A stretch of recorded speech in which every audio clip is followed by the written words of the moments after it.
সরকারি টাকা ব্যবহার করে মন্দির তৈরি করছেন। বরঞ্চ আমার মনে হয় এর থেকে হুমায়ুন কবির ভালো, যে নিজে বলেছে আমি আমার বাড়ি জমি বিক্রি করে আমি মসজিদ তৈরি করব। প্রথমেই পাপ, প্রথমেই জগন্নাথ দেবকে নিয়ে ছেলে খেলা। এটা সবাই জানে যে উনি ফেক হিন্দু, উনি মুসলমানও ফেক, আমার রাজ্যের মুখ্যমন্ত্রী ফেক। কারণ উনি রোজায় বসেন খেয়ে দে, বলেছে মুখ্যমন্ত্রীকে নিয়ে যাব। ওরাও জানে এ কিসি কা নেই হ্যায়, তাকে দিয়ে ওরা উদ্বোধন করাবে বলেনি একবার। হিন্দু ভোট বড় বালাই, এতদিন এত মুসলমান তেল মেরেছে, বুঝে গেছে যে এবার হিন্দুরা তার বিরুদ্ধে জোট হচ্ছে, তাই আর কিছু না। 250 কোটি টাকা এমন কি, আর 250 কোটি টাকা এমন কি, দুর্গা পুজোয় প্রতি বছর উনি 300, 350, 400 কোটি টাকা দেন। গাছে কাঁটাল আছে, গোঁফে তেল দেওয়াটা কি বুদ্ধিমানের কাজ? আমি দিতে পারি। আমরা সাম্প্রদায়িক, আমরা হিন্দুত্ববাদী, আমরা সমস্ত কিছু। একজন সাম্প্রদায়িক হিন্দুত্ববাদী হয়েও আমি আপনাকে বলছি যে আমরা বিশ্বাস করি যে একটা সরকার তার সরকারি অর্থ দিয়ে মন্দির মসজিদ বানাতে পারেন না। যোগী আদিত্যনাথ রাম মন্দির বানাননি, নরেন্দ্র দামোদর মোদী সরকারি টাকায় রাম মন্দির বানাননি, ওটা হিন্দুদের টাকায় তৈরি হয়েছিল। আর উনি যেটা করছেন মানুষের সেটা জানা দরকার, যে সেটা কিন্তু উনি কখনোই কোনোভাবে, উনি রাম মন্দির করছেন সরকারি পয়সায় তা নয়। ওটা যেটা উনি করছেন সেটা হচ্ছে একটা কালচারাল। আমি আপনাকে 1 মিনিট সময় দিন, আমি আপনাকে বলছি। ওটা হচ্ছে ওই জগন্নাথ ধাম সাংস্কৃতিক কোনো একটা কালচারাল কিছু একটা আছে।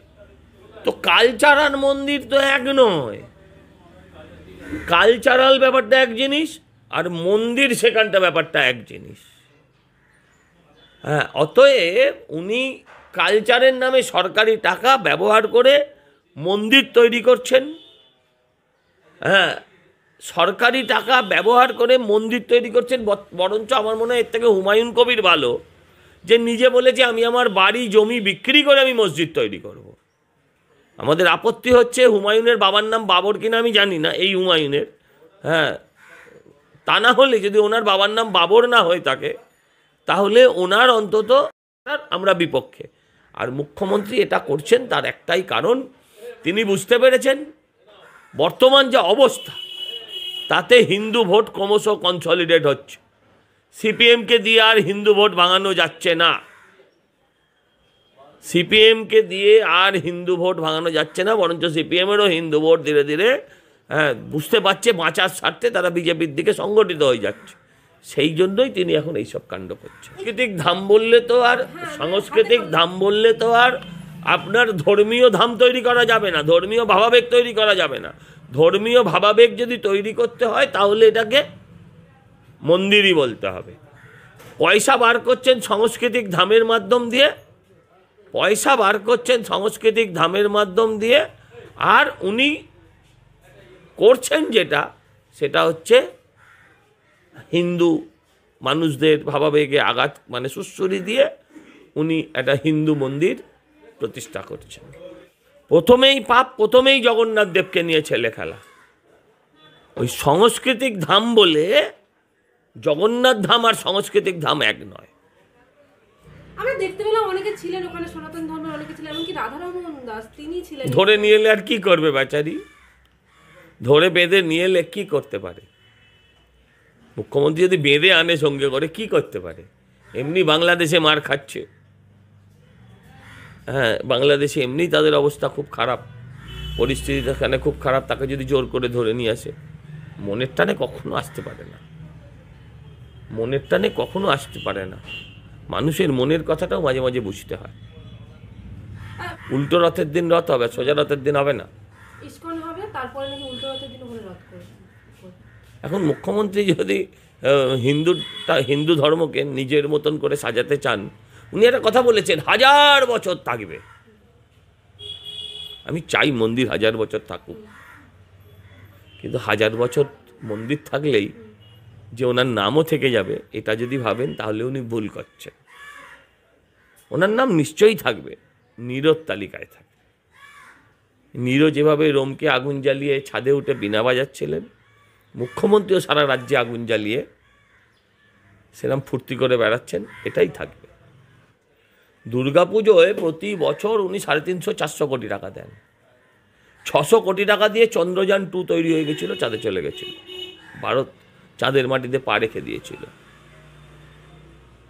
আর উনি 250 কোটি টাকা দিয়ে উনি কখনো ভাবছেন যে জগন্নাথ ধামকে পেছনে ফেলে এবার দীঘায় জগন্নাথ ধাম তৈরি হয়ে যাবে, কখনো ভাবছেন তিনি এখানে শহরটাকে লন্ডন করে দেবেন, কখনো ভাবছেন তিনি দুর্গাপুজোয় টাকা দিয়ে হিন্দুদের সব মন জিতে নেবেন।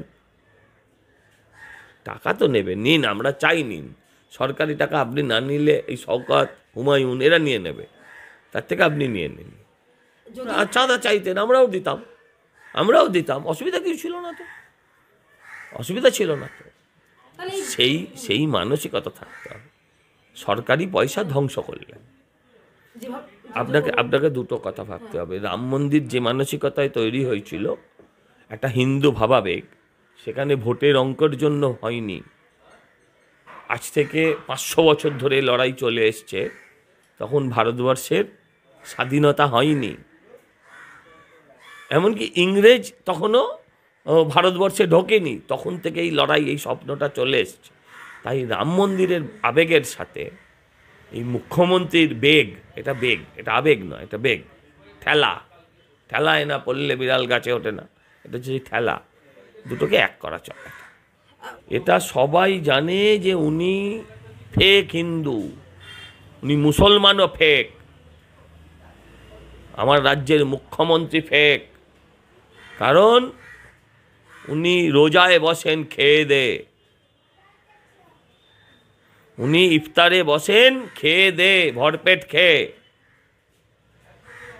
হিন্দু, নিশ্চয়ই আমরা হিন্দু, আমাদের শেখায় পরধর্ম সহিষ্ণুতার কথা, কিন্তু হিন্দু হয়ে হিজাব পরো যেদিন, সেদিন বোঝা যায় তুমি একটা ধান্দাবাজ। আমরাও গেছি, অনেক ইফতারে গেছি, নিয়ম হচ্ছে মাথায় কাপড় দেওয়া। উনি ঘোমটা দিতে পারতেন, উনি মাথায় রুমাল রাখতে পারতেন, কিন্তু যেদিন উনি হিজাব পরে নিয়েছেন, সেদিন উনি বেগ ধরেছেন, মুসলমান বেগ ধরা। আজকে যদি ধরুন সিদ্দিকুল্লাহ হঠাৎ করে নামাবলী গায়ে জড়িয়ে নেয়, আপনি ওকে বলবেন না বেটা ঠগ? এটা হচ্ছে তাই। জগন্নাথকে নিয়ে, শ্রী শ্রী প্রভু জগন্নাথকে নিয়ে ওনার এই রাজনীতি, এটা ওনাকে রাজনৈতিকভাবে নিশ্চয়ই শেষ করবে, প্রভুয়ের বিচার নিশ্চয়ই করবে।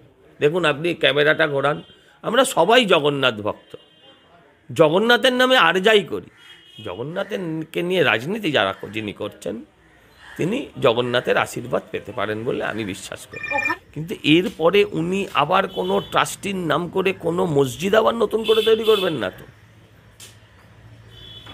সরকারি টাকায় আবার মসজিদও করবেন না তো, সেটা বলতে হবে তো ওনাকে। এটা হচ্ছে ব্যালেন্সিং খেলা, এটা হচ্ছে প্রথম দিন বলছে মুসলিম তোমরা 21শে জুলাই তোমরা সব চলে এসো, আমি তোমাদের বুকে জড়িয়ে ধরবো। তারপরে গত পরশু দিন 9 তারিখ ছিল বোধহয়, আজ ক তারিখ, 12 তারিখ, পরশু দিন ছিল, তাহলে 10 তারিখ তিনি দাঁড়িয়ে বিধানসভায় বললেন আমরা কি লেবুন চুষবো। গতকাল বলছেন ও সব যা দেখাচ্ছে বাংলাদেশে কিছু হচ্ছে না, সব ফেক ভিডিও। উনি রবিবার কিছু বলছেন, সোমবার কিছু বলছেন, সোমবারের পর মঙ্গলবার আলাদা বলছেন, বুধবার তার উল্টো বলছেন, বৃহস্পতিবার তার উল্টো বলছেন, আর শুক্রবারে গিয়ে কি করছেন দুপুরবেলা সেটা বলবো না। শুক্রবার দুপুরবেলা কি করছেন, হ্যাঁ এটা আমি বলবো না। তখন ললিপপ খাচ্ছে, সবই তো ভোট।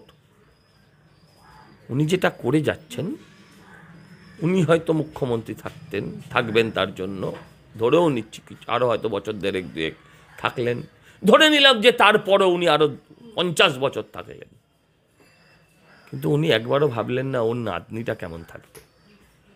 এই গুলশান কলোনির লোকেরা যখন ওর কলোনিতেও ঢুকে পড়বে, তখন ওর নাতনিটি কেমন থাকবে এটা উনি ভাবলেন।